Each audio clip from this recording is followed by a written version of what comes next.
Civilians में आप सभी का स्वागत है। ये जीपीएससी मेंस पेपर 5 की क्लास हो रही है, जिसमें हम लोग सेक्शन बी को कवर कर रहे हैं।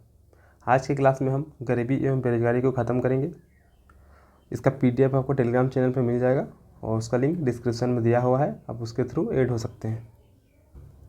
इसकी पिछली कक्षा में हमने महिलाओं की स्थिति क्या थी, उनके उत्थान के लिए सरकार की क्या क्या प्रमुख योजनाएँ थी, और उसी प्रकार से पिछड़ा वर्ग या फिर अल्पसंख्यक वर्ग या फिर अनुसूचित जाति एवं जनजाति की वर्तमान स्थिति एवं उनके कल्याण करने के लिए सरकार की क्या क्या योजना थी, उससे संबंधित चैप्टर को कंप्लीट कर लिए थे। तो गरीबी एवं बेरोजगारी चैप्टर का पहला क्वेश्चन है कि गरीबी से क्या अभिप्राय है और गरीबी के प्रकार एवं उसके मापक विधि का उल्लेख करें। मापन हो जाएगा। तो गरीबी से क्या अभिप्राय है और गरीबी के प्रकार एवं उसके मापन विधि का उल्लेख करें। तो सबसे पहले हम लोग को गरीबी का डेफिनेशन देना है और गरीबी को किस प्रकार से मेजर किया जाता है, उसके लिए क्या क्या मेथड है, उसके बारे में हम लोग को यहाँ पे बताना है। तो सबसे पहले गरीबी क्या हो गया। तो गरीबी या निर्धनता का आशय जीवन की न्यूनतम उपभोग, आवश्यकता और दक्षता को प्राप्त करने में असमर्थता से है।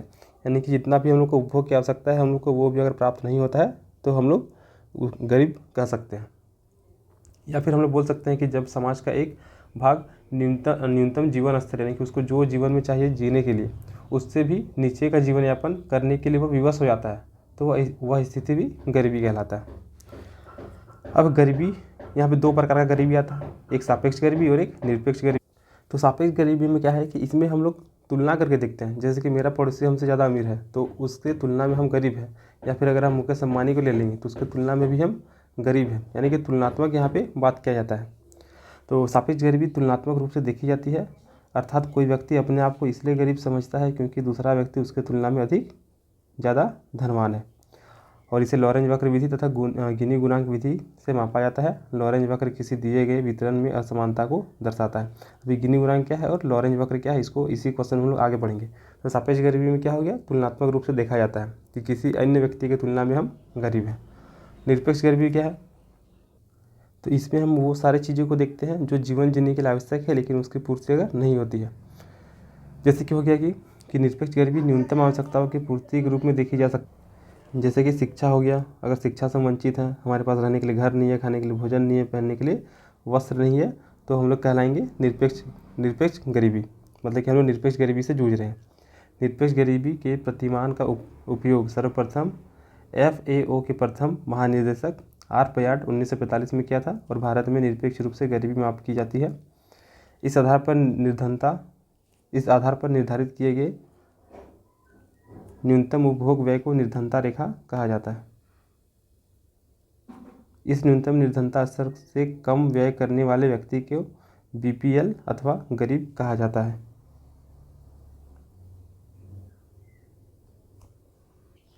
तो निरपेक्ष गरीबी में क्या हो गया, तो इसमें न्यूनतम आवश्यकताओं की पूर्ति के रूप में देखा जाता है, जैसे कि शिक्षा हो गया, आवास हो गया, भोजन हो गया और कपड़ा हो गया। इसके बाद क्या हो गया कि R पयार्ड ने 1945 में भारत में निरपेक्ष रूप से गरीबी की माप की जाती है, और इसमें क्या हो गया कि न्यूनतम उपभोग व्यय को निर्धनता रेखा माना गया, और अगर कोई व्यक्ति इस निर्धनता रेखा से कम व्यय करता है तो वह BPL श्रेणी में आता है, जिसको हम लोग गरीब कहते हैं। तो गरीबी क्या हो गया, तो अगर समाज का कोई एक भाग न्यूनतम जीवन स्तर से भी नीचे का जीवन यापन करने के लिए अगर विवश होता है तो वह स्थिति गरीबी कहलाता है। गरीबी दो प्रकार का, एक सापेक्ष गरीबी और एक निरपेक्ष गरीबी। सापेक्ष गरीबी में तुलनात्मक रूप से देखा जाता है, जबकि निरपेक्ष गरीबी में न्यूनतम आवश्यकताओं की पूर्ति के रूप में देखा जाता है। अब सापेक्ष गरीबी मापने का क्या क्या तरीका है। तो सबसे पहला आता है लॉरेंज वक्र आता है। तो जैसे कि किसी भी अर्थव्यवस्था में जो भी आय है उसके वास्तविक विवरण को दिखाने के लिए हम लोग लॉरेंज वक्र का प्रयोग करते हैं, जो कि एक ज्यामितिक विधि है, जिसमें टोटल परिवार का संख्या क्या है और साथ ही साथ उनके पास जो उपलब्ध संसाधन है उनके बीच में एक ग्राफ खींचा जाता है। तो लॉरेंज वक्र क्या हो गया कि किसी भी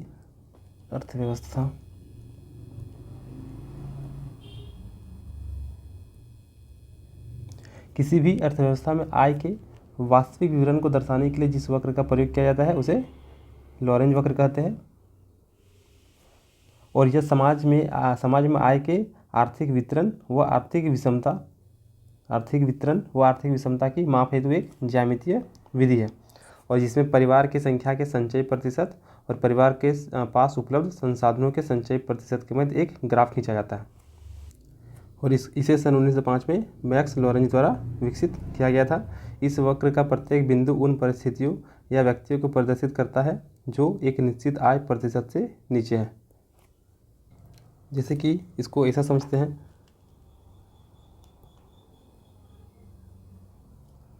अगर ये हम लोग का पॉपुलेशन हो गया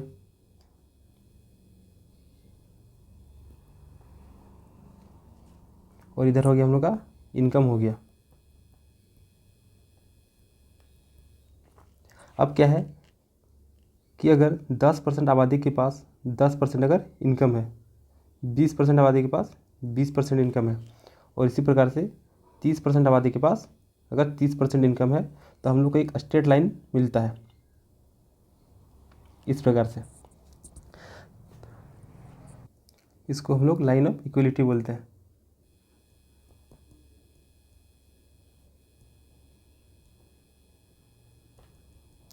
अब वास्तविकता में हम लोग को जो आंकड़ा प्राप्त होता है उससे जो ग्राफ बनेगा, मान लीजिए कि इस टाइप से बनता है, तो ये ग्राफ और इस लाइन के बीच में जितना ज़्यादा डिस्टेंस होगा, यानी कि गरीबी उतना ज़्यादा होगी। और अगर ये लाइन और इस ग्राफ के बीच में, यानी कि अगर ये लाइन उठ के हम लोग का अगर इधर आ जाता है, इधर शिफ्ट हो जाता है आगे की ओर इस साइड, यानी कि इसके बीच का डिफरेंस जो है वो काफ़ी कम होगा, यानी कि गरीबी हम लोग का काफ़ी कम होगा। यानी कुल मिला के ये लाइन ऑफ इक्वलिटी के जितना सामने होगा गरीबी उतना कम होगा, और ये लाइन ऑफ इक्वलिटी के जितना दूर होगा गरीबी उतना ज़्यादा होगी। तो इसमें क्या है कि इस विधि का प्रयोग विश्व के विभिन्न देशों के प्रति व्यक्ति आय को तुलनात्मक दृष्टि से मापने के लिए किया जाता है। और यदि आयु प्राप्त करने यदि सभी यहाँ पे यदि सभी आय प्राप्त करने वालों की आय में हिस्सा बराबर रहे, अर्थात 50% लोगों के पास 50% अगर हिस्सा हो, तो हमें एक विशेष प्रकार का लॉरेंज वक्र प्राप्त होता है, जो कि हम लोग का बीच से स्ट्रेट लाइन बनाता है। उसे निरपेक्ष समता रेखा कहा जाता है, या फिर लाइन ऑफ इक्वलिटी। और वास्तविक आंकड़ों पर आधारित लॉरेंज वक्र इस निरपेक्ष समता रेखा से जितनी दूर होगा, लोगों के बीच असमानता उतनी ही अधिक होगी। और दूसरी ओर लॉरेंज वक्र जितना अधिक निरपेक्ष समानता रेखा के पास होगा, आय की असमानता उतनी ही कम होगी। यानी कि वक्र के जितना इस लाइन के जितना नज़दीक होगा उतना कम असमानता दिखी जाएगी, और इस लाइन के जितना दूर होगा उतनी ज़्यादा असमानता दिखी जाएगी। अब है सेकंड है गिनी गुणांक। तो जैसे कि लॉरेंज वक्र हम लोग का था ज्योमेट्रिकल मेथड था, ज्यामितिक विधि था, तो उसी का हम लोग का मैथमेटिकल वैल्यू जो होगा वही हम लोग का क्या देता है, वही हम लोग का गिनी गुणांक कहा जाता है। यानी कि लॉरेंज वक्र के द्वारा हम लोग को लॉरेंज वक्र क्या था, एक ज्योमेट्रिकल मेथड था, और उसके थ्रू हम लोग का जो भी मैथमेटिकल वैल्यू मिलेगा, गणितीय मान मिलेगा, उसी को हम लोग गिनी गुणांक कहते हैं, जिसका विकास 1912 में इटली के समाजशास्त्री थे करोरेडो गिनी, उनके द्वारा विकसित किया गया था। तो लॉरेंज वक्र द्वारा अभिव्यक्त गणितीय मान यानी कि मैथमेटिकल वैल्यू को गिनी गुणांक कहा जाता है, और यह सापेक्ष गरीबी को मापने की विधि है। इसे 1912 में इटालियन समाजशास्त्री एवं सांख्यविद, यहाँ हो जाएगा कोरोरेडो गिनी ने विकसित किया था। और लॉरेंज वक्र विधि की सबसे बड़ी कमी यह है कि यह वक्र केवल यह बताता है कि असमानता बढ़ रहा है या फिर असमानता घट रहा है, बल्कि यह नहीं बता पाता है कि कितना असमानता बढ़ रहा है और कितना असमानता घट रहा है। तो गिनी गुणांक क्या हो गया कि लॉरेंज वक्र के द्वारा जो भी हम लोग का ज्योमेट्रिकल मेथड था, उसका जो हम लोग का मैथमेटिकल वैल्यू होगा वही क्या कहलाएगा, गिनी गुणांक कहलाएगा, जिसको 1912 में इटालियन समाजशास्त्री और सांख्यिकविद कोरोरेडो गिनी के द्वारा किया गया था। लेकिन लॉरेंज वक्र का सबसे बड़ा कमी ये था क्या, यह वक्र केवल यही बताता था कि आय के समानता जो था वो बढ़ रहा है, यानी कि असमानता बढ़ रहा है या फिर असमानता घट रहा है, बल्कि वह यह बताने में असफल रहा कि आय का असमानता कितना अधिक बढ़ रहा है या फिर कितना अधिक घट रहा है। तो लॉरेंज वक्र की इसी कमी को दूर करने के लिए आया गिनी गुणांक। तो इसी कमी को गिनी गुणांक दूर करता है। लॉरेंज वक्र द्वारा अभिव्यक्त गणितीय मान अर्थात गिनी गुणांक का अधिकतम मान 1 व न्यूनतम मान 0 होता है। यानी कि गिनी गुणांक में अधिकतम मान हम लोग का मैक्सिमम वैल्यू 1 होगा और मिनिमम वैल्यू जो होगा वो हम लोग का 0 होगा। इसको इस प्रकार से समझते हैं, जैसे कि ये हो गया हम लोग का लाइन ऑफ इक्वलिटी हो गया, ये दो रीजन हो गए, एक ए हो गया और एक बी हो गया। अब क्या है कि अगर हम लोग मैक्सिमम वैल्यू की बात करेंगे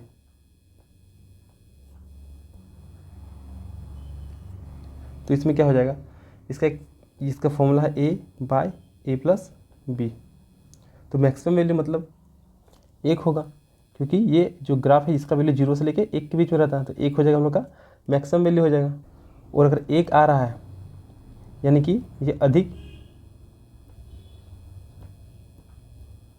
ये अधिकतम असमानता को बताएगा, क्योंकि एक कब आएगा उसको देखते हैं। अधिकतम असमानता मतलब क्या, जब ये जो ग्राफ है ये इस लाइन ऑफ इक्वलिटी से काफ़ी दूर इधर कहीं बनेगा, बहुत दूर बनेगा, यानी कि ए का जो रीजन है, ए का रीजन, ये रीजन क्या होगा, बी वाले रीजन को कवर कर लेगा। यानी कि अगर हम लोग मैक्सिमम वैल्यू का बात करेंगे तो एक टाइम ऐसा आएगा कि ये जो ए वाला रीजन होगा ये कंप्लीट इसको कवर कर लेगा, यानी कि बी का वैल्यू क्या हो जाएगा, बिल्कुल 0 हो जाएगा। तो उस स्थिति में ए बटा ए प्लस 0 इक्वल टू ए बटा ए इक्वल टू 1 आ जाएगा, यानी कि मैक्सिमम वैल्यू हम लोग का क्या आ जाएगा, 1 आ जाएगा, जो कि हम लोग का अधिकतम असमानता की स्थिति को बताता है। इसी प्रकार से अधिकतम समानता को अगर देखा जाए,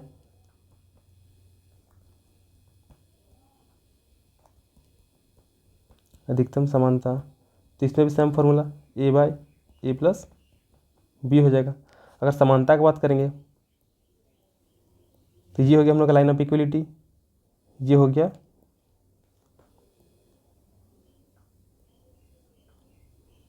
ये रीजन ए हो गया, ये हो गया बी। अधिकतम समानता कब होगा, जब हम लोग का ए ग्राफ जो होगा ये वाला, ये डिस्टेंस लाइन ऑफ इक्वलिटी के जितना क्लोज होगा। यानी कि अगर अधिकतम असमानता का मतलब क्या, बिल्कुल लाइन ऑफ इक्वलिटी पे ही ये वाला लाइन एग्जिस्ट कर जाएगा।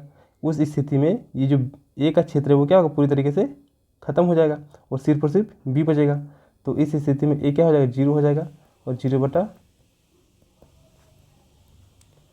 तो 0 बाय बी यानी कि 0।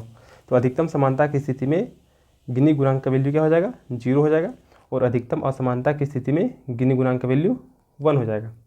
यानी कि हम लोग यहाँ पे बोल सकते हैं कि गिनी गुणांक का जो वैल्यू होगा वो 0 से 1 के बीच होता है, और जब यह 0 से 1 की ओर बढ़ता है तो असमानता भी बढ़ता है, जो देश के लिए क्या है, ठीक स्थिति नहीं है। और उसी प्रकार से जब ये 1 से 0 की ओर बढ़ता है तो आय की असमानता भी घटती है। तो ये हो गया हम लोग का गिनी गुणांक। अब है भारत में निर्धनता रेखा अर्थात गरीबी मापन की विधि। तो हम लोग से पूछा गया था सबसे पहले गरीबी क्या है और गरीबी के प्रकार क्या है और उसको मापने की विधि। तो हम लोग गरीबी का डेफिनेशन देख लिए, गरीबी कितने प्रकार के होते हैं तो उसको देख लिए, सापेक्ष गरीबी, निरपेक्ष गरीबी। अब देखेंगे कि गरीबी भारत में निर्धनता रेखा या फिर गरीबी मापने की क्या क्या विधि है। तो अगर व्यवहारिक रूप से निर्धनता रेखा कैलोरी ग्रहण की न्यूनतम वांछनीय पोषण स्तर के रूप में निर्धारित की गई, यानी कि कैलोरी ग्रहण के आधार पर हम लोग निर्धनता रेखा का निर्धारण कर रहे हैं।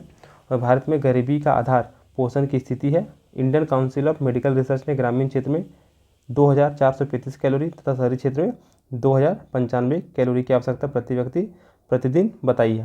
यानी कि अगर ग्रामीण क्षेत्र में 2435 कैलोरी अगर कोई व्यक्ति ग्रहण करने में सक्षम नहीं हो पाता है तो उस स्थिति में उसको हम लोग गरीब बोल सकते हैं। और उसी प्रकार से शहरी क्षेत्र में अगर 2095 कैलोरी अगर हम लोग यानी कि प्रति व्यक्ति ग्रहण नहीं कर पा रहा है तो वो गरीबी की स्थिति में होगा। इसका सन्निकट जैसे कि 2400 कैलोरी और 2100 कैलोरी किया गया है और इसी का उल्लेख होता है। यानी कुल मिला के ग्रामीण क्षेत्र में अगर 2400 कैलोरी प्रति व्यक्ति प्रतिदिन नहीं मिलता है तो उस स्थिति में उस व्यक्ति को गरीब कहा जाता है। और शहरी क्षेत्र में अगर 2100 कैलोरी प्रति व्यक्ति प्रतिदिन अगर नहीं मिलता है तो उस स्थिति में उस शहरी व्यक्ति को भी गरीब कहा जाएगा। अब है निर्धनता रेखा का आकलन 2 प्रकार से किया जाता है, एक हो गया यूनिफॉर्म रिकॉल पीरियड और एक हो गया मिक्स्ड रिकॉल पीरियड यानी कि MRP। तो URP यानी कि यूनिफॉर्म रिकॉल पीरियड, इसमें क्या हो गया कि 30 दिन में जो सभी वस्तु हो गया उस पर उपभोक्ता का व्यय का आंकड़ा संग्रह करके गरीबी रेखा का आकलन किया जाता है। और MRP में क्या हो गया, तो इसमें 365 दिन में 5 गैर खाद्य वस्तु जैसे कि कपड़ा, जूता, शिक्षा, संस्थागत व्यय और टिकाऊ सामान पर उपभोक्ता व्यय के आधार पर निर्धनता का अनुमान लगाया जाता है। यानी कि URP में 30 दिन के अंतर्गत सभी वस्तुओं के उपभोक्ता व्यय के आंकड़ों के आधार पर गरीबी रेखा का आकलन किया जाता है, जबकि एमआरपी में 5 गैर खाद्य वस्तु यानी 365 दिन में 5 गैर खाद्य वस्तु जैसे कपड़ा, जूता, शिक्षा, संस्थागत व्यय और टिकाऊ सामान पर उपभोक्ता व्यय के आधार पर निर्धनता का अनुमान लगाया जाता है। और रंगराजन समिति ने 2014 में एक रिपोर्ट प्रस्तुत की थी, जिन्होंने बताया क्या कि 2011 से 12 में लगभग 29.5% आबादी गरीब थी, और मतलब कि हर तीसरा आदमी भारत में गरीब है। रंगराजन समिति ने शहरी क्षेत्र में 47 रुपये प्रतिदिन और ग्रामीण क्षेत्र में 32 रुपये प्रतिदिन प्रति व्यक्ति प्रतिदिन से कम खर्च करने वाले लोगों को बीपीएल माना है। यानी कि रंगराजन समिति, उनका मानना था कि अगर 47 रुपया प्रतिदिन शहरी क्षेत्र में और ग्रामीण क्षेत्र में 32 रुपये प्रतिदिन प्रति व्यक्ति अगर कम खर्च होता है तो उस स्थिति में वो गरीब है। और इसके पहले तेंदुलकर समिति ने जुलाई 2013 में बताया कि वर्ष 2011-12 में 21.9% आबादी गरीब थी। यानी कि हर रिपोर्ट में अलग अलग गरीबी के डाटा आ रहा है। तो दांडेकर रथ पर फॉर्मूला जो थे ये भी कैलोरी उपभोक्ता के आधार पर ही थे, मतलब कैलोरी के उपभोग के आधार पर ही इन्होंने भी गरीबी रेखा का निर्धारण किया था। और इनके अनुसार क्या था कि ग्रामीण क्षेत्र में अगर व्यक्ति 2400 कैलोरी प्रतिदिन प्रति व्यक्ति मिलता है और शहरी क्षेत्र में अगर 2100 कैलोरी प्रति व्यक्ति प्रतिदिन अगर मिलता है तो वो गरीब नहीं है, लेकिन अगर इससे कम मिलता है तो वो गरीब हो जाएगा। तो इनमें न्यूनतम कैलोरी उपभोग के आधार पर गरीबी रेखा का निर्धारण किया। इसके अनुसार ग्रामीण व्यक्ति को 2400 कैलोरी तथा शहरी व्यक्ति को 2100 कैलोरी या न्यूनतम उपभोग प्रतिदिन मिलना चाहिए।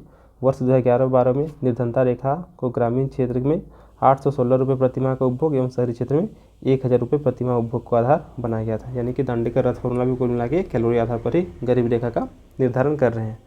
अब है लकड़वाला फार्मूला। तो लकड़वाला फार्मूला में क्या हो गया कि अभी तक जो भी निर्धनता को मापने के जो तरीके थे उसको लकड़वाला फार्मूला ने नकार दिया। और लकड़वाला फार्मूला के अनुसार निर्धनता रेखा का आकलन ग्रामीण और शहरी निर्धनता के आकलन हेतु औद्योगिक श्रमिकों के उपभोक्ता मूल्य सूचकांक और ग्रामीण क्षेत्र में कृषि श्रमिकों के उपभोक्ता मूल्य सूचकांक को आधार बनाया गया। इस तरह से जितने राज्य उतनी अलग अलग निर्धनता रेखाएं होगी।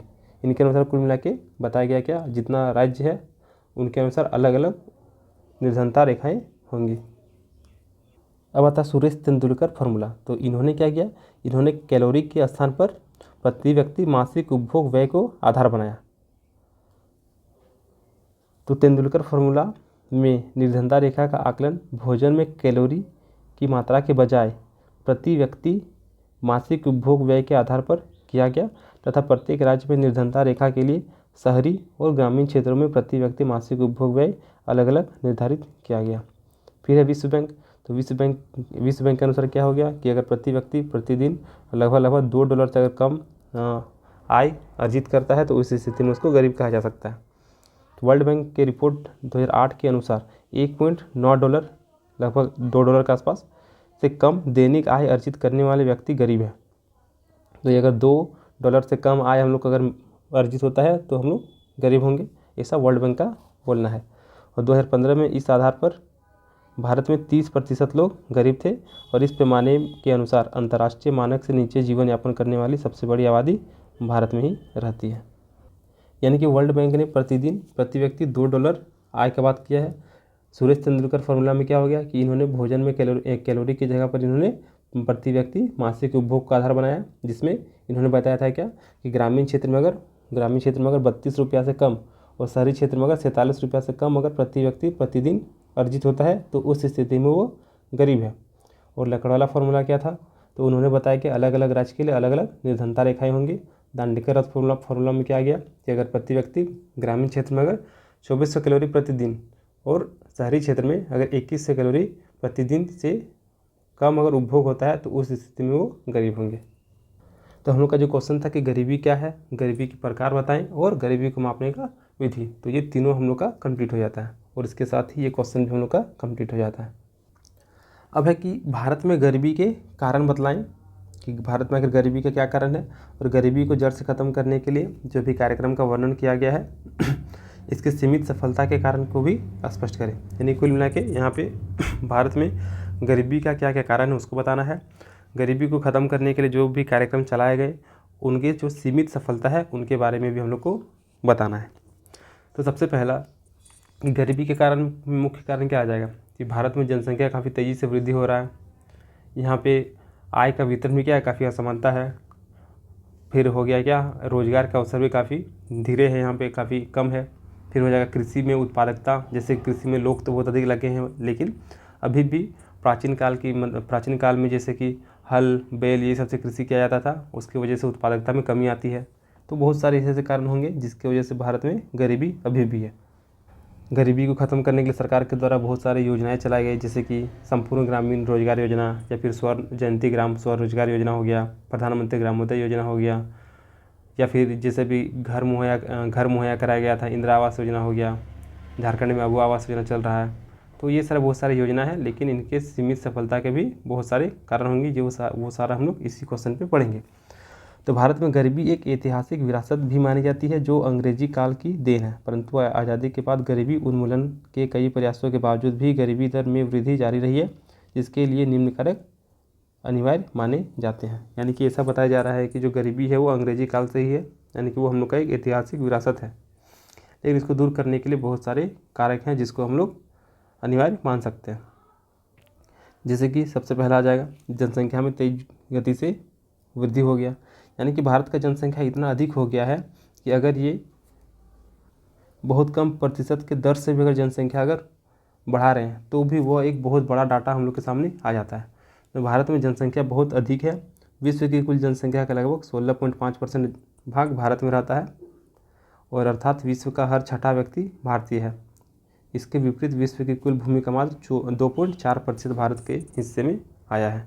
यानी कि जनसंख्या इतना तेज़ी से वृद्धि हो रहा है, यानी कि जनसंख्या पूरे विश्व का सबसे ज़्यादा जनसंख्या भारत में है, लेकिन अगर भूमि की बात करेंगे तो मात्र 2.4% ही भारत के हिस्से में है।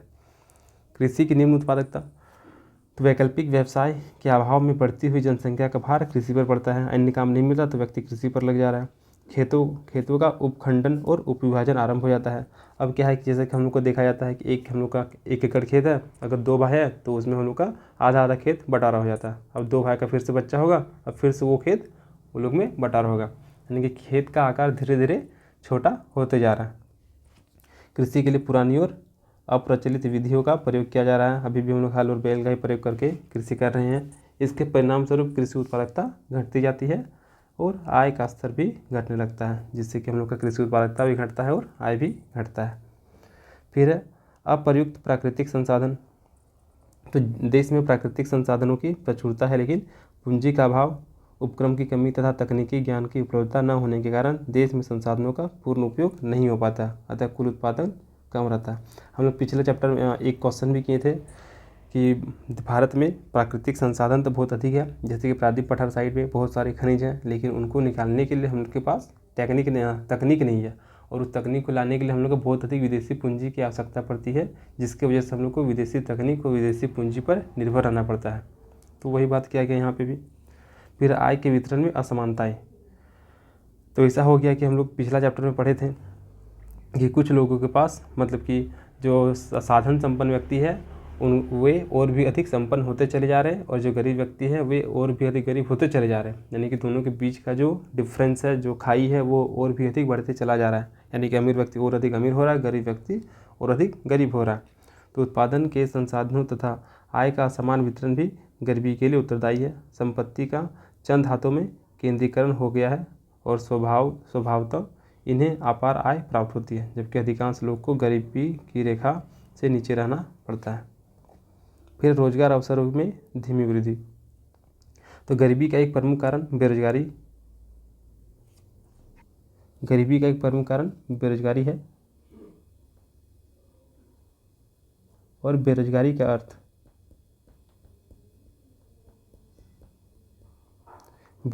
क्या हो गया कि काम करने के योग्य और काम करने के लिए इच्छुक लोगों के लिए काम का अभाव, अर्थात वह व्यक्ति बेरोजगार है जो शारीरिक एवं मानसिक दृष्टि से काम करने की क्षमता तो रखता है, परंतु उसे काम नहीं मिलता है अथवा काम से अलग होने के लिए बाध्य किया जाता है।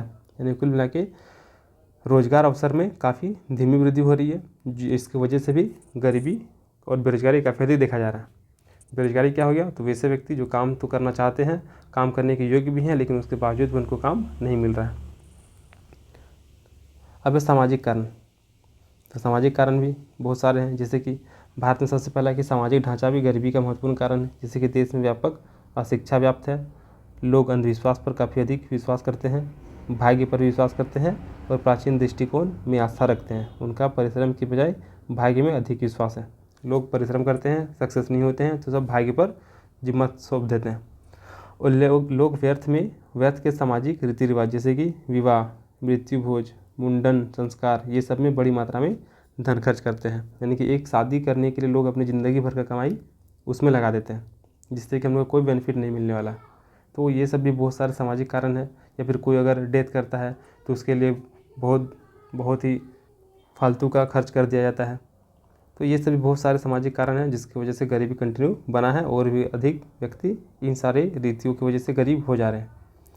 गरीबी उन्मूलन के लिए सरकारी प्रयास भारत सरकार में आज़ादी के पश्चात से ही लगातार गरीबी उन्मूलन के लिए कई कार्यक्रम एवं योजनाओं का संचालन किया गया है, जैसे कि संपूर्ण ग्रामीण रोजगार योजना। यानी कि कुल मिला के आज़ादी के काल से सरकार गरीबी को ख़त्म करने के लिए बहुत सारी योजनाओं का संचालन कर रही है, जैसे कि संपूर्ण ग्रामीण रोजगार योजना, स्वर्ण जयंती ग्राम स्वरोजगार योजना, राष्ट्रीय सामाजिक सहायता कार्यक्रम, कृषि श्रमिक सामाजिक सुरक्षा योजना, प्रधानमंत्री ग्रामोदय योजना, इंदिरा आवास योजना, महात्मा गांधी यानी कि मनरेगा हो गया। फिर आ जाएगा हम लोग का स्वर्ण जयंती शहरी रोजगार योजना और प्रधानमंत्री रोजगार योजना। इसके अलावा और भी सारे हैं, जैसे कि प्रधानमंत्री ग्राम सड़क योजना, अंत्योदय अन्न योजना, वाल्मीकि अम्बेडकर आवास योजना, प्रधानमंत्री फसल बीमा योजना, राष्ट्रीय खाद्य सुरक्षा अधिनियम, मध्याह्न भोजन नियम 2015, नई मंजिल योजना, प्रधानमंत्री जन धन योजना, अटल पेंशन योजना, प्रधानमंत्री जीवन ज्योति योजना, वन बंधु कल्याण योजना, प्रधानमंत्री आवास योजना। तो ये सब योजना हो गई, या फिर जिसके माध्यम से सरकार गरीबी को ख़त्म करने का प्रयास कर रही है। ये सब चीज़ रिपीट हो गया। अब है कि आखिर जो भी सरकार के द्वारा गरीबी को हटाने के लिए योजनाएं चलाई गई, उनकी सीमित सफलता के क्या कारण है। तो सीमित सफलता के पीछे कारण ये हो सकता है कि योजना तो काफ़ी अच्छे तरीके से बना लिया गया, लेकिन योजना को बहुत अच्छे तरीके से लागू नहीं किया जा सका, जिसकी वजह से वह योजना बहुत अच्छी तरीके से सफल नहीं हो पाई। तो सरकार द्वारा गरीबी हटाओ का नारा, कई कार्यक्रम, अभियान तथा योजनाएं संचालित की जा रही है, परंतु उसके अपेक्षित परिणाम नहीं निकले। इसके लिए मुख्य तौर पर विकासात्मक प्रशासन की विफलता, योजनागत कमियां तथा उसका उपयुक्त क्रियान्वयन जिम्मेवार है, और जिसे निम्न बिंदु के रूप में देखा जा सकता है। विभिन्न कारणों में से हम निम्नलिखित का उल्लेख करना चाहेंगे। सबसे पहला, विकासात्मक प्रशासन। तो इन कार्यों से जुड़े हुए तंत्र में अनेक कमियां दिखलाई देती है, जैसे कि कार्यक्रम को लागू करने वाले निम्न कुशलता वाले कर्मचारी, यानी कि कार्यक्रम को वैसे व्यक्ति लागू कर रहे हैं जो बहुत अच्छे तरीके से इसके बारे में ज्ञान नहीं रखते हैं, यानी कि वे कुशल नहीं है इस क्षेत्र में। कार्यप्रणाली की काफ़ी अधिक जटिलता, कार्यक्रम को उचित रूप से मॉनिटर करने वाले तंत्र का अभाव और लाभार्थियों की स्थिति पर नज़र बनाए रखने वाले कर्मचारियों का अभाव। फिर आता है कि समर्थन में अन्य संस्थाएं। तो विभिन्न संस्थाएं जो साख, विपणन और ऊपरी ढांचे की सुविधाएं प्रदान करती है, उनकी कार्यप्रणाली संतोषजनक नहीं रही, जिसकी वजह से भी हम लोग को गरीबी उन्मूलन में उतनी ज़्यादा सफलता नज़र नहीं आई। फिर आयोजन की कमियां। तो कार्यक्रम के आयोजन में अनेक कमियां दिखाई देती है, जैसे कि गरीब परिवार को सही रूप से परिभाषित करना संभव नहीं हो पाया, यानी कि गरीब आखिर है कौन, यही हम लोग एग्जैक्टली क्लियर नहीं कर पा रहे। फलतः गैर गरीब परिवार भी इन कार्यक्रमों से लाभ उठा रहे हैं। हम लोग अपने ही गाँव साइड देख सकते हैं इसका एग्जाम्पल। व्यापक आधार पर जो योजनाएं बनाई जाती है वे व्यक्तिगत स्तर पर उपयुक्त सिद्ध नहीं होती है। फिर मजदूरी रोजगार कार्यक्रमों की कमियां, जैसे कि ये कार्यक्रम क्षेत्र के विकास के कार्यक्रमों से जुड़े नहीं पाए गए, यानी कि जो भी कार्यक्रम है वे क्षेत्र का जो भी विकास कार्यक्रम है उससे ऐड नहीं हो पाए, और इनके माध्यम से क्या हो गया कि सामुदायिक संपदा का निर्माण हुआ। उससे यह आशा नहीं की जा सकती है कि लंबे समय तक रोजगार का निर्माण कर सकेंगे। फिर जिस भी संपदा का निर्माण हुआ है उससे संपन्न वर्ग ही लाभान्वित हो रहा है और दुर्लभ वर्ग नहीं हो पा रहा है। फिर युक्ति की कमियां। तो जैसे कि इस युक्ति में गरीबों की वास्तविक समस्याओं की पहचान कर उसके अनुरूप कोई समाधान ढूंढ निकालने का प्रयास नहीं किया गया, यानी कि वास्तविकता में गरीब कौन है उनको पहचान करना है और उनको क्या ज़रूरत है उसको निकालने का भी प्रयास नहीं किया गया। और इस युक्ति का निर्माण करते हुए इस बात का ध्यान नहीं रखा गया कि ग्रामों में शोषणकारी तत्व कितने शक्तिशाली हैं और वे किस हद तक सभी विकास योजनाओं को स्वार्थ के माध्यम बनाने में सक्षम हैं। फिर है कि गरीबी के लिए कोई एक व्यक्ति जिम्मेदार नहीं होता है, समस्त ग्रामीण समाज एवं अर्थव्यवस्था की कार्य प्रणाली का ही परिणाम होता है। तो क्लियर है कि गरीबी के लिए कोई एक व्यक्ति जिम्मेदार नहीं होता है, बल्कि उसका जो परिवेश होता है या फिर जो समाज होता है, अर्थव्यवस्था होता है, वो सारा उसके जिम्मेदारी कारक होते हैं। यदि हम ग्रामीण गरीबी को समाप्त करना चाहते हैं तो समस्त ग्रामीण और अर्थव्यवस्था का ढांचा बदलना होगा। फिर कार्यक्रम में विभिन्न वस्तुओं एवं सेवाओं की आपूर्ति पर ही ध्यान दिया गया है। इस बारे में विचार नहीं किया गया है कि ऐसी वस्तुएं एवं सेवाओं की गरीब वर्ग द्वारा मांग भी की जाती है, फलतः साधनों की फिजूल खर्ची होती है। यानी कि सिंपल सा बात है कि हम गरीब इसलिए हैं क्योंकि हमको खाने के लिए भोजन नहीं मिल रहा है, पहनने के लिए कपड़ा नहीं मिल रहा है, रहने के लिए घर नहीं मिल रहा है, लेकिन सरकार की योजना हमें इन सारी चीज़ के अलावा बाकी और चीज़ें प्रोवाइड करवा रही है। तो हम लोग को जो आवश्यक नहीं है, हम लोग के लिए जो आवश्यक नहीं है, वो सारी चीज़ सरकार के द्वारा दी जा रही है। तो उस स्थिति में भी हमको ये सारी चीज़ मिल के भी कोई लाभ हम लोग को नहीं मिल रहा है और गरीबी बनी रहती है और सरकार की जो योजना में जो भी खर्च होती है वो भी फालतू की हो जाती है। कार्यक्रमों में यह मान्यता की गई है कि प्रत्येक गरीब व्यक्ति साहसी है। अगर वो साहसी होता तो गरीब से अमीर नहीं बन जाता, और उसमें उपक्रमी बनने के लिए अंकुर फूट रहे हैं। यदि ऐसा ही होता तो वह गरीब ना बना रहता। यदि अगर वो साहसी व्यक्ति रहता और उपक्रमी बनने के लिए अगर अंकुर फूट रहा होता तो वो तो ऑलरेडी अमीर बन चुका होता, वो अपनी स्थिति को सुधार लिया होता। तो ऐसा मान के चल रहा था तो कार्यक्रम कहाँ से सक्सेस करेगा, और अपनी योग्यता के आधार पर कोई ना कोई साधन स्वयं ही जुटा लेता। अब है टूटे फूटे कार्यक्रम, जैसे कि किसी भी कार्यक्रम को अलग अलग भागों में बांट दिया गया है। विभिन्न भागों में आपसी तालमेल का अभाव रहा है, अलग अलग बांट दिया है और उनके बीच में तालमेल नहीं बैठ पा रहा। संक्षेप में गरीबी उन्मूलन कार्यक्रमों की उपयोगिता के बारे में संदेह नहीं है, लेकिन ज़रूरत है कि इन कार्यक्रमों को कुशल तरीके से व्यवस्थित किया जाए और कार्यक्रमों को नई तरीके से तैयार किया जाए और उपरोक्त कमियों को दूर करने का प्रयास किया जाए। तो ये जो क्वेश्चन था, गरीबी क्या है, गरीबी के कारण बताएं और उनको ख़त्म करने के लिए सरकार के द्वारा क्या योजनाएं चलाई गई और प्लस उन योजनाओं के जो सीमित सफलता है उनके क्या कारण हैं, तो वो सारा हम लोग का कंप्लीट हो जाता है। अब अगला क्वेश्चन कि भारत में गरीबी एवं बेरोजगारी उन्मूलन हेतु संचालित प्रमुख योजनाओं का वर्णन करें।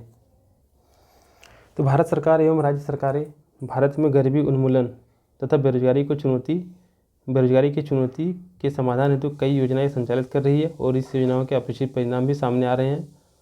तो कई योजनाएं विफल भी रही है और वर्तमान दौर में चर्चित एवं लाभकारी योजनाएं निम्न है। तो सबसे पहला आ गया हम लोग का आत्मनिर्भर भारत अभियान, जिसका शुरुआत 12 मई 2020 को कोविड-19 के चुनौती से निपटने के लिए शुरू किया गया था और इसके तहत 20 लाख करोड़ रुपए का सरकार एक विशेष आर्थिक पैकेज जारी करती थी, जो कि भारत सरकार के जीडीपी का लगभग 10% होता था। और आत्मनिर्भर भारत के 5 स्तंभ थे, जैसे कि सबसे पहला अर्थव्यवस्था को, तो यह वृद्धिशील परिवर्तन के स्थान पर बड़ी छलांग पर आधारित था। फिर आ गया आधारभूत अवसंरचना का विकास करना है, जो कि आधुनिक भारत की पहचान बने।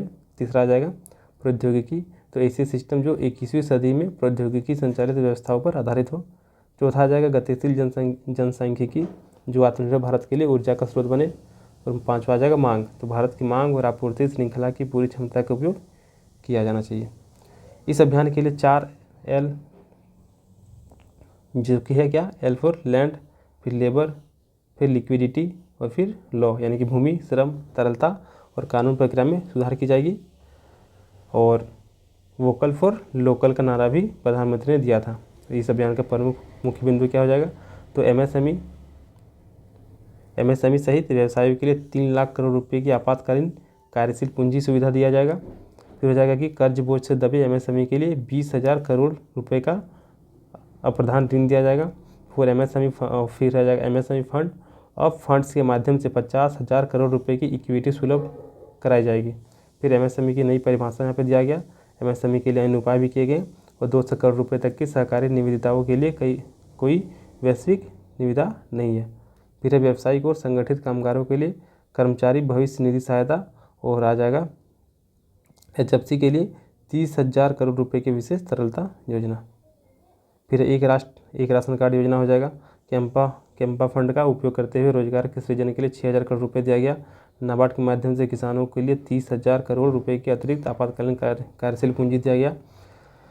और प्रधानमंत्री मत्स्य संपदा योजना के माध्यम से मछुआरों के लिए 20,000 करोड़ रुपये। फिर 15,000 करोड़ का पशुपालन बुनियादी ढांचे के विकास योजना और 4,000 करोड़ का औषधि तथा हर्बल खेती को प्रोत्साहन योजना। फिर आ जाएगा रक्षा उत्पादन में आत्मनिर्भर बनाना और कोयला क्षेत्र में वाणिज्यिक खनन की पेशकश और PM ई विद्या कार्यक्रम के जरिए डिजिटल एजुकेशन तक लोगों की पहुँच। तो आत्मनिर्भर भारत, जिसका शुरुआत 12 मई 1920 को प्रधानमंत्री के द्वारा कोविड-19 की चुनौती से निपटने के लिए इसका शुरुआत किया गया था। अब सेकंड आता है प्रधानमंत्री किसान सम्मान निधि योजना। तो इस योजना की शुरुआत केंद्रीय बजट 19-20 में की गई थी। इसके प्रमुख प्रावधान निम्न हैं, जैसे कि 2 हेक्टेयर तक की कृषि योग्य भूमि के स्वामी कृषकों को प्रति वर्ष 6,000 रुपये की प्रत्यक्ष सहायता प्रदान की जाएगी और ये धनराशि जो होगा सीधे कृषक के बैंक खाते में जमा होगी। धनराशि 2,000 और 2,000 करके 3 किस्त में खाते में जमा की जाएगी। फिर आता है प्रधानमंत्री युवा योजना।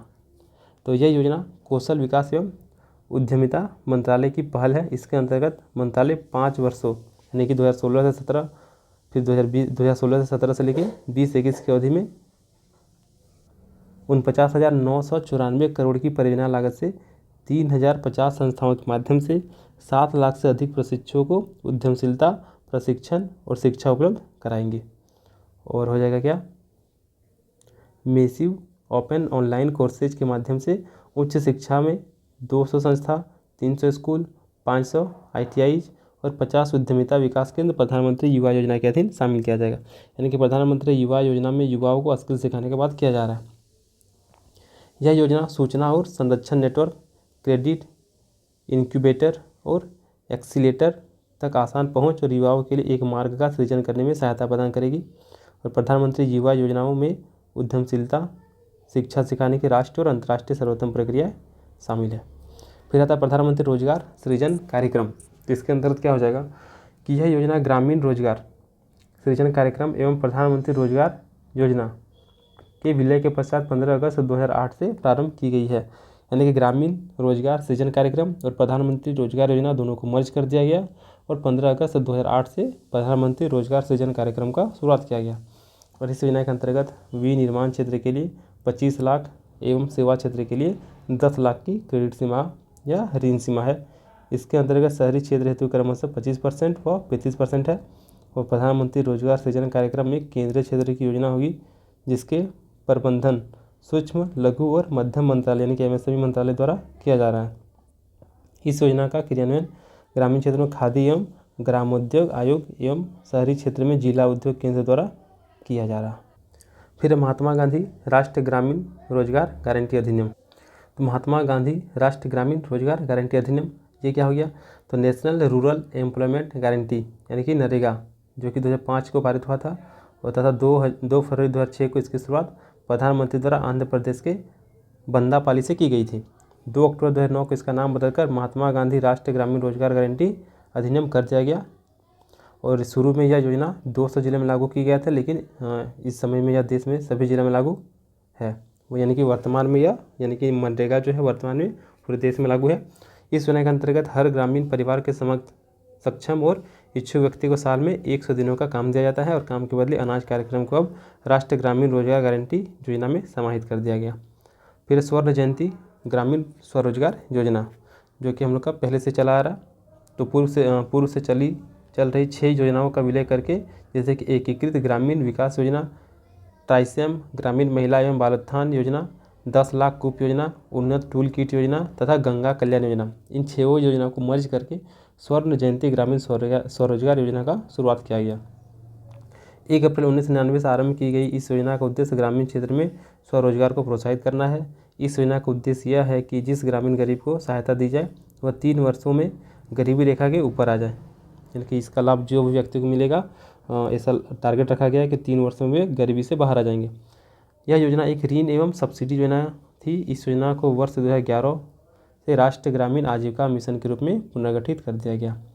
फिर राष्ट्रीय शहरी आजीविका मिशन, इसमें क्या होगा 12वीं पंचवर्षीय योजनाविधि में आवास एवं शहरी गरीबी उपशमन मंत्रालय ने स्वर्ण जयंती शहरी रोजगार योजना को प्रतिस्थापित करने हेतु राष्ट्रीय शहरी आजीविका मिशन किया है। यह योजना शहरी गरीबी से प्राथमिक उद्देश्यों तथा कौशल प्रशिक्षण, उद्यमशीलता विकास तथा शहरी गरीबों को मजदूरी, रोजगार एवं स्वरोजगार अवसर उपलब्ध कराने में सहायता करता है।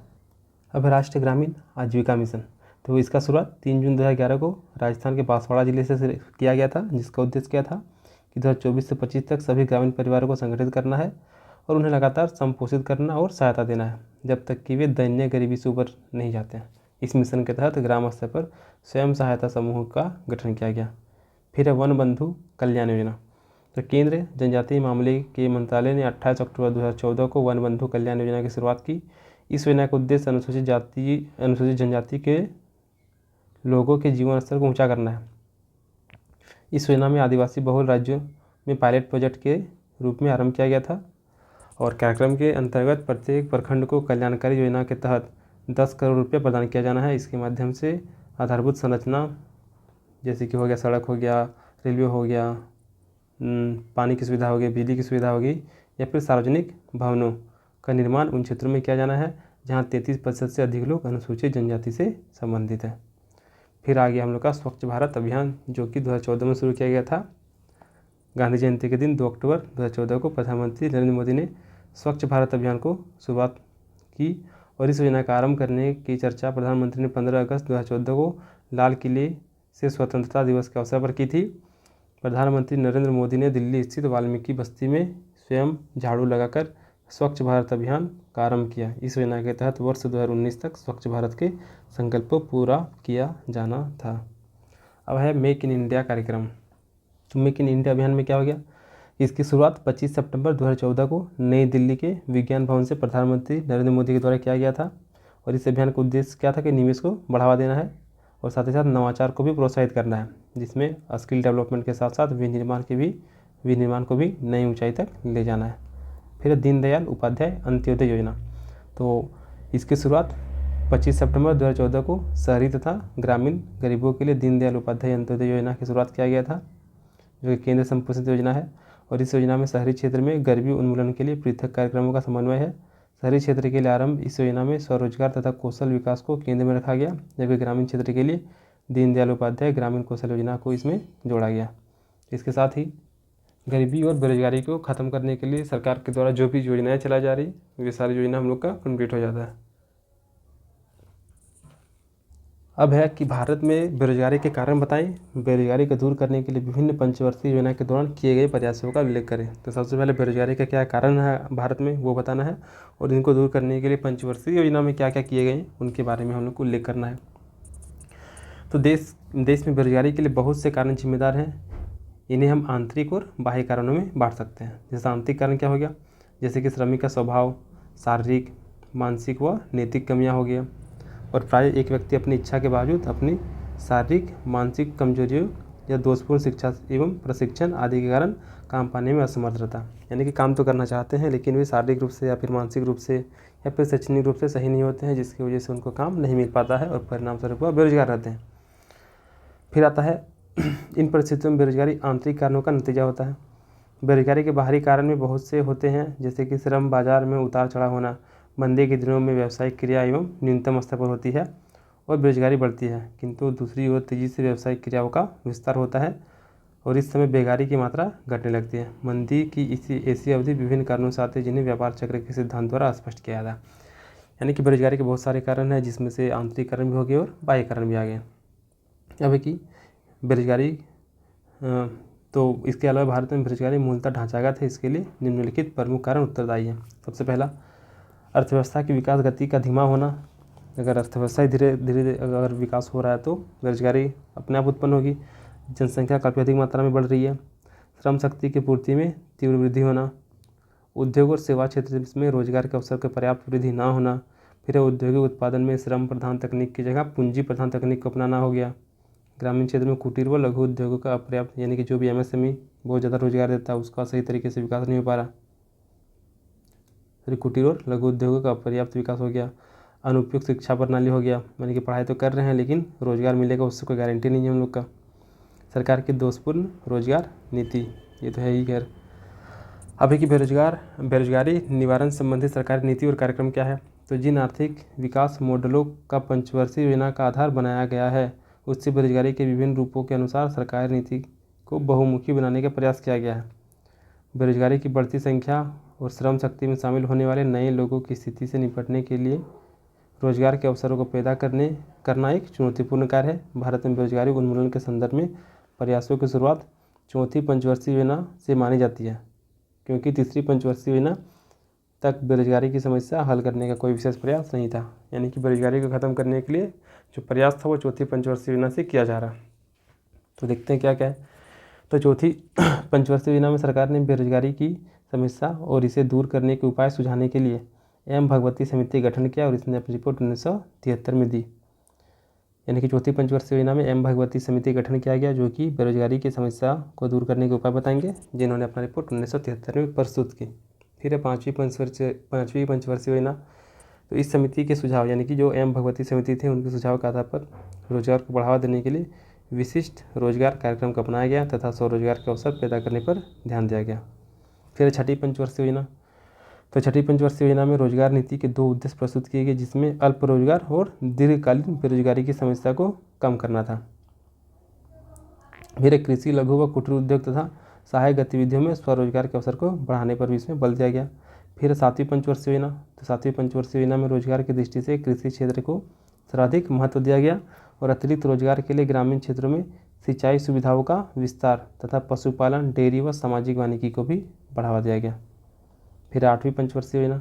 तो आठवीं पंचवर्षीय योजना में रोजगार पर प्रमुख बल दिया गया। इस योजना के दौरान उचित विकास कार्यक्रम से प्रत्येक नागरिक को काम करने का अधिकार गारंटी के प्रति वचनबद्धता को कार्यरूप प्रदान करने का प्रयास किया गया। यानी कि आठवीं पंचवर्षीय योजना में रोजगार में प्रमुख रूप से बल दिया गया और प्रत्येक नागरिक को काम करने का अधिकार, यानी कि सिंपल से उसका गारंटी प्रदान किया गया। फिर नौवीं पंचवर्षीय योजना। तो इसमें अतिरिक्त रोजगार के अवसर का बात किया गया है, जिसकी वृद्धि के लिए सरकार प्रयास करने की बात कर रही है, लेकिन रोजगार अवसर का सृजन किस प्रकार से करेंगे इसके लिए कोई स्पष्ट युक्ति नहीं थी। फिर है 10वीं पंचवर्षीय योजना। तो 10वीं पंचवर्षीय योजना में यह माना गया कि रोजगार का अवसर जो होगा वो श्रमिक की वृद्धि से अधिक होना चाहिए, यानी कि श्रमिक का वृद्धि जितना हो रहा है उससे अधिक रोजगार होना चाहिए। 11वीं पंचवर्षीय योजना में इसी सोच को, यानी कि श्रमिक की वृद्धि से अधिक रोजगार होना चाहिए, तो इसी सोच को आगे बढ़ाया गया और नई आर्थिक नीति से अर्थव्यवस्था के बढ़ते विविधीकरण के कारण आर्थिक समृद्धि में आई तेजी से रोजगार के क्षेत्र में ढांचागत परिवर्तन आया। तो कुल मिला के ये क्वेश्चन भी हम लोग का कंप्लीट हो जाता है। अब है कि गरीबी और बेरोजगारी में हम लोग का एक क्वेश्चन रह गया है, जिसको हम लोग अगला वीडियो में कंप्लीट कर लेंगे। और जो अगला चैप्टर होगा वो खाद्य और पोषण सुरक्षा से होगा, जो कि चैप्टर 8 होगा, उसको भी ट्राई करेंगे। एक ही वीडियो में हम लोग कंप्लीट कर देंगे। इसका PDF आपको टेलीग्राम पे मिल जाएगा, आप डिस्क्रिप्शन में लिंक दिया है उसके थ्रू ऐड हो सकते हैं। तब तक के लिए धन्यवाद।